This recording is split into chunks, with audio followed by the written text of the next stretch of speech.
Hello students, today we are going to start a new chapter, that is file handling in Python.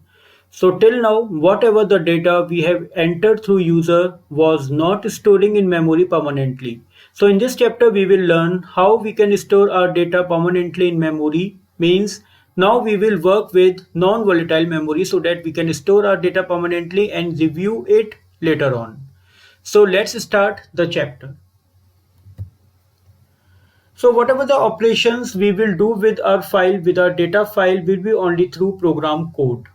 So what the file handling is? The file handling gives us a way to store file on some non-volatile storage media. Means what we are doing, we are creating a file in memory, means in permanent memory, and we can do some operations on it. Means we can create a file, we can delete it or update it, close it, or and many more operations we can do with it. So these operations can be done on data, which can be stored in two ways. So we can have two types of file. One is data file, means text file, and the other one is binary file. So let's have a quick review on both of these files. So the first one is text file. The text file has the following features. देखिए यहाँ पे कुछ features मैंने यहाँ पे show किए हुए हैं. First one is your it is to information in ASCII और Unicode characters. मीन जो भी इंफॉर्मेशन यहाँ पे स्टोर होगी वो आपके लिए रीडेबल फॉर्म में होगी, वो कैरेक्टर्स आपके लिए विजिबल होंगी. मीन्स अगर आप अपने क्रिएटेड फाइल को डायरेक्ट अगर उस लोकेशन पे जाके अगर आप डबल क्लिक करके ओपन करेंगे तो वो आपके लिए रीडेबल फॉर्म में अवेलेबल होगी.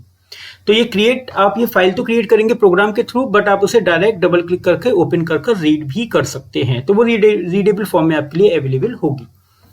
In case of text file, each line is terminated by special symbol EUL. EUL means end of line. तो हर एक लाइन के एंड में एक स्पेशल सिंबल वो ऑटोमेटिकली वो इंसर्ट करता है, डेट इज कॉल्ड डिलिमिटर. तो ये जो डिलिमिटर होता है, ये डिलिमिटर आपका स्लैश एन यानी कि न्यू लाइन कैरेक्टर भी हो सकता है और स्लैश आर यानी कि कैरीज रिटर्न कैरेक्टर भी हो सकता है.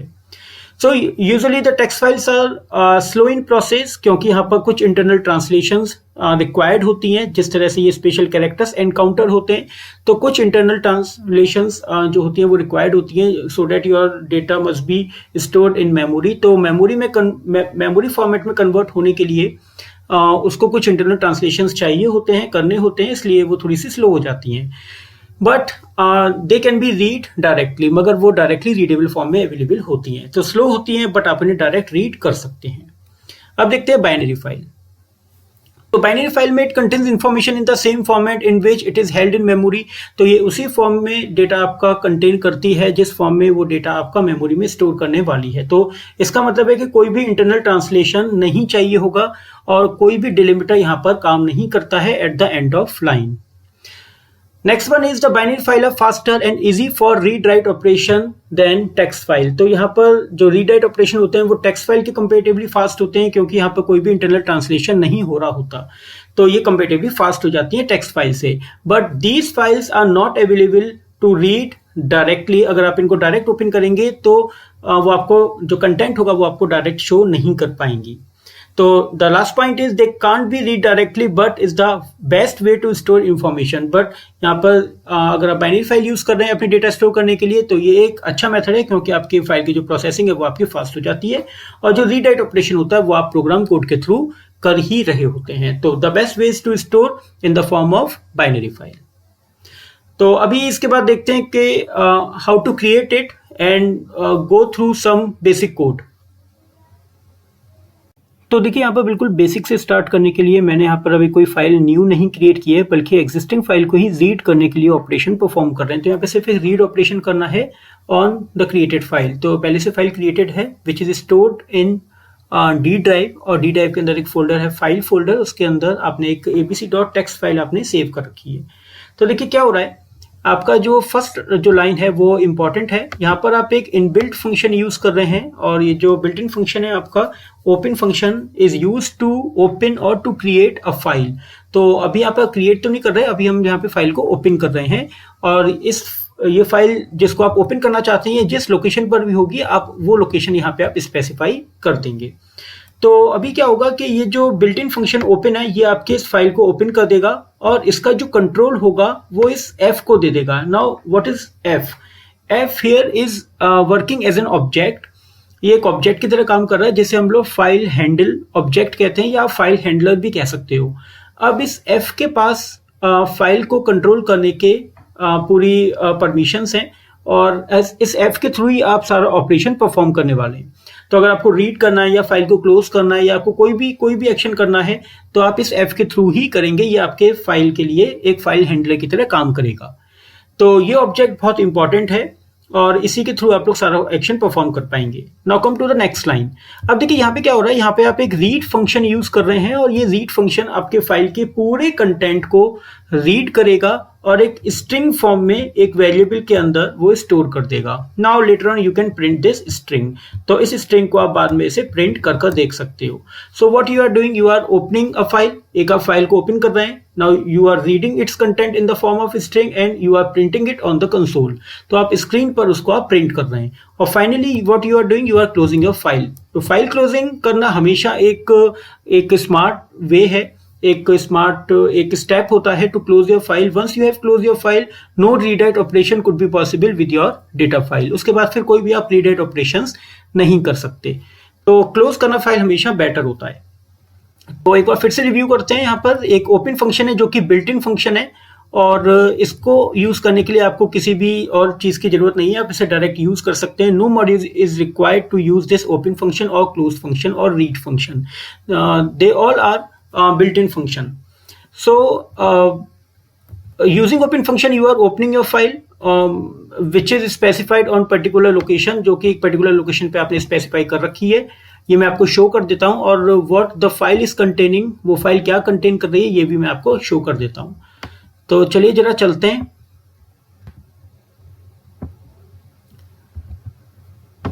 D ड्राइव में चलते हैं और डी ड्राइव में यहाँ पर एक फोल्डर के अंदर एक एबीसी टेक्स्ट फाइल है और यहाँ पे आपने इसको ओपन करके देखते हैं। तो यहाँ पे लिखा हुआ है ये कंटेंट। तो मुझे बस ये करना है कि इस फाइल का जो कंटेंट है उसको रीड कर लेना। रीड करने के बाद फिर आपको वो प्रिंट करके शो कर देना है। तो चलिए जरा इसको एग्जीक्यूट करके देखते हैं। तो देखिए ये आपके फाइल के कंटेंट को प्रिंट कर दे रहा है। तो सिंपल बिल्कुल है, आपने ओपन फंक्शन के थ्रू इसे ओपन किया, ओपन करने के बाद आपने इसको रीड और राइट कर दिया। One more way to open your file, एक और तरीका है फाइल को ओपन करने का। देखिए यहाँ पे आप अपने ड्राइव के बाद डबल स्लैश यूज कर रहे हैं, फिर से आप अपने फोल्डर के बाद डबल स्लैश यूज कर रहे हैं। So this is what your double slash method. तो एक तो ये डबल स्लैश मेथड आप यूज कर सकते हैं and the second method is, एक और तरीका है आपको फाइल ओपन करने का, that is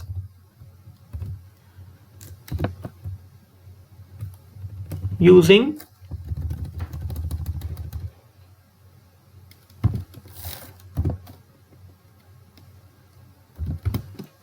raw string method.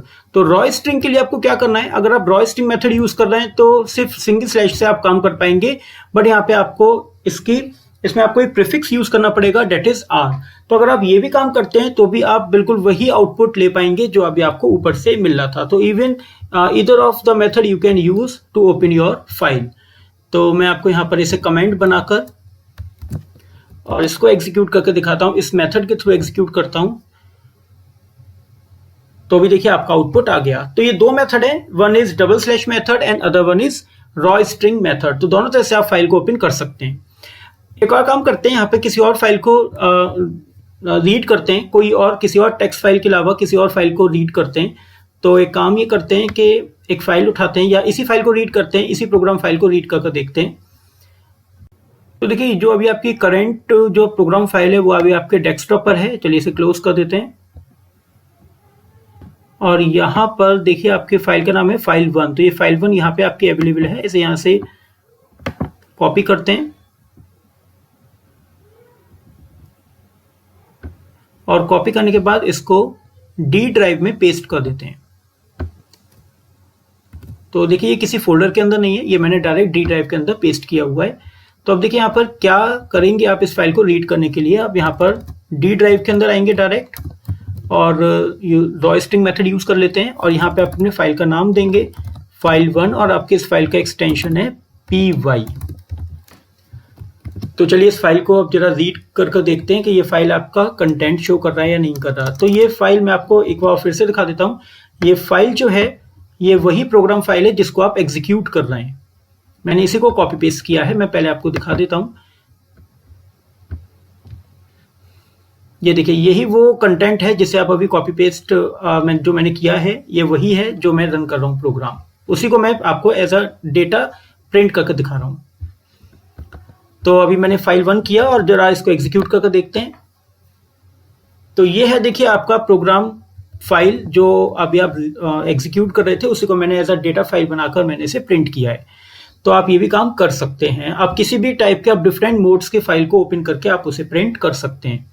तो अभी स्टार्टिंग के लिए you can do one thing, you can create a file of different formats और आप उसमें डेटा लिखकर आप उसे रीड कर ट्राई कर सकते हैं। इसके नेक्स्ट सेशन में हम लोग कवर करेंगे कितने तरह से या कितने फाइल मोड्स हैं जो हम लोग यूज कर सकते हैं और उन्हें यूज कैसे करेंगे वो स्टेप बाय स्टेप देखेंगे।